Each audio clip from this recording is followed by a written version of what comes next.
হ্যাঁ guys, good morning. গত কয়েকদিন থেকে না আমার ভীষণভাবে জিলিপি খাওয়ার মন করছিল। নর্মালি মিষ্টির মধ্যে জিলিপিটা আমার ভীষণ পছন্দের একটা খাবার, আর সাথে কালো মিষ্টিটা আমার ভীষণ পছন্দের। তো এদিকে দেখো বর গেছিলো বাজারে, বাজার থেকে জিলিপি নিয়ে চলে এসেছে। আর কোইন্সিডেন্টলি আজকে দেখো আমাদের তিনজনেরই ফেভারিট খাবার বাড়িতে চলে এসেছে, মিস্টার শেখের সিঙ্গারা দিয়ে মুড়ি, আর মিভুর এখানে রসকদম, আর আমার জন্য তো জিলিপি।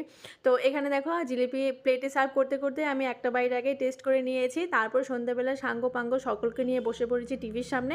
টিভি দেখতে দেখতে সন্ধ্যের খাওয়া দাওয়াটা আজকে বেশ জমজমাটি ব্যাপার। আর এদিকে দেখো ক্যামেরা অন করে ক্যামেরার সামনে একটু ঢং করছিলাম। তারপরে মিবু এখানে চানাচুর খেয়ে নিয়েছিল, তাই ওকে ভীষণভাবে ঝাল লেগে গেছে, তাই ওর মুখে একটু চিনি দিয়ে দিলাম।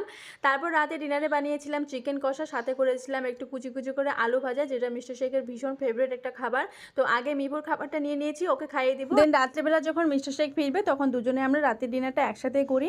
তো মিবুকে খাইয়ে দিয়ে চলে এসেছি রুমে, একটু ড্রেসিং টেবিলটা মেক ওভার করবো। এখন আমাকে রোজই ড্রেসিং টেবিল পরিষ্কার করতে হচ্ছে মিবুর জন্য। তো আজ